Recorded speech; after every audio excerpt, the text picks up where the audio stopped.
दुर्गा नदी के किनारे बसा एक गांव फूलपुर। गांव में कुछ 100-150 लोग रहते थे।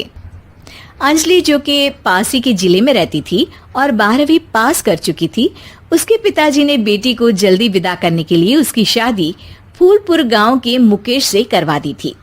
मुकेश कभी स्कूल नहीं गया था और इस कारण वो पढ़ा लिखा नहीं था और बाकी गांव वालों की हालत भी मुकेश जैसी ही थी।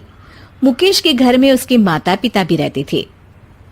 सासू माँ, मैं बाहर मंदिर तक जा रही हूँ, आधे घंटे में आ जाऊंगी। अरे अभी कहीं जाने की जरूरत नहीं है, चुपचाप जाके रसोई में रात के खाने की तैयारी करो। और ये घूंघट क्यों हटा लिया है तुमने? क्या पता नहीं कि इस गांव में औरतें बिना घूंघट के नहीं रहती? रात में अंजलि छत पर जाकर अपनी मम्मी से बात कर रही होती है। तभी गांव की 3-4 औरतें उसे देख लेती है और दरवाजे पर आकर उसकी सास से शिकायत करने लगती है। और क्या हुआ? अरे छत पे तो देखो, आपकी बहू मटक मटक के किसी से फोन पर बात कर रही है। दिन भर फोन पे लगी रहती है।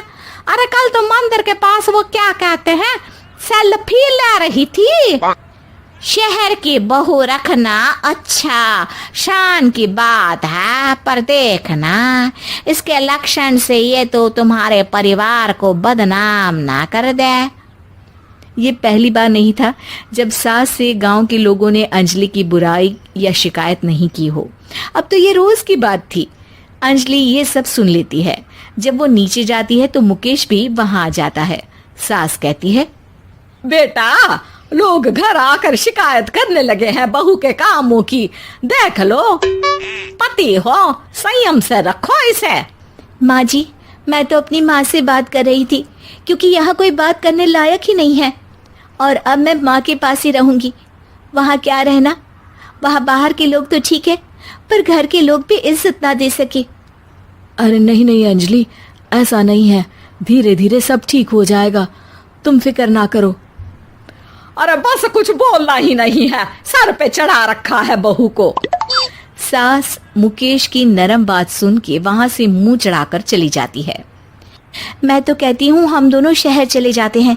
मैं पढ़ी लिखी हूँ, मुझे वहाँ नौकरी भी मिल जाएगी और थोड़े दिनों में आप भी वहाँ कुछ काम ढूंढ लेना। अरे नहीं नहीं अंजलि, हम यहाँ ना गांव का खेत, माँ पिताजी को छोड़कर शहर नहीं जा सकते। माँ पिताजी को कैसा लगेगा और गांव वाले क्या सोचेंगे?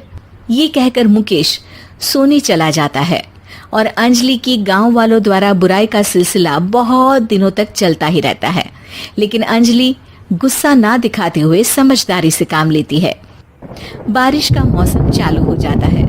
जोरदार बारिश से पूरे गांव में हाहाकार मच जाता है। दुर्गा नदी में बाढ़ आ जाती है और बाढ़ का पानी पूरे गांव की फसल तबाह कर देता है।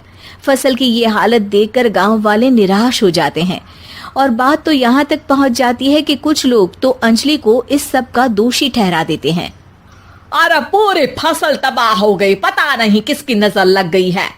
अरे जब से चौधरी परिवार में ये शहर की बहू आई है ना, तब से ही गांव की शांति चली गई है।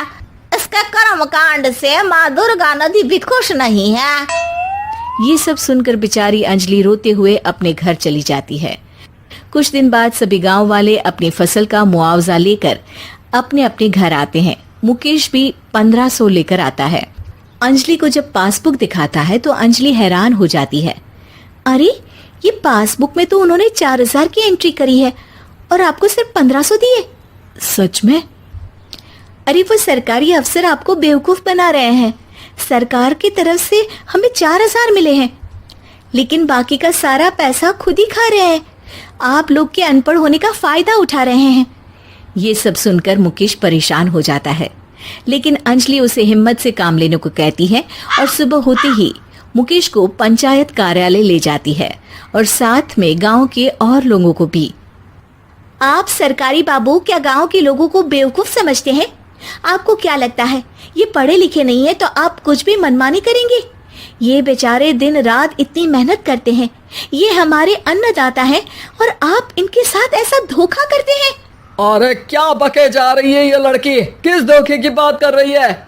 अपने कांड करके नदी माँ को नाराज करके हमारा नुकसान करके इसे चैन नहीं मिला क्या? सरपंच जी, इन सरकारी बाबू ने मुझे बेवकूफ बनाया है और मेरे हिस्से के पैसे खुद चट कर गए। बस ये सुनते ही सरपंच वहां से दुम दबाकर भाग जाता है। पता चलता है कि जनपद अधिकारियों ने गांव के सरपंच के साथ मिलकर सबके साथ धोखा किया है। सब लोगों का विरोध शुरू हो जाता है और आखिर में अधिकारी सब गांव वालों के हिस्सों के बचे हुए पैसे उन्हें लौटा देते हैं और कई दिन तक सरपंच गांव में लौटता ही नहीं। अंजलि, तुम नहीं होती तो हम गांव वालों को तो पता ही नहीं चलता कि ये हमें हर बार बेवकूफ बनाते हैं। हाँ हाँ अंजलि बेटी, हमें माफ कर दो। हम सब तुम्हें बुरा भला कहते रहे, लेकिन तुमने ही आज हमें बेवकूफ बनाने से बचाया है। हमें तुम पर गर्व है बेटी। अब समझ आया कि सरपंच तुमसे नहीं, तुम्हारे पढ़े लिखे होने से नफरत करता था। क्यों ना इस बार हम अंजलि को ही सरपंच पद के लिए चुन ले। क्या कहते हो गांव वालों? पढ़ी लिखी सरपंच। बस पूरा गांव अंजलि के लिए ताली बजाता है और अंजलि के साथ। नमस्कार दोस्तों, कैसे हैं आप? शुक्र करता बहुत अच्छे होंगे, हंसते मुस्कुराते होंगे।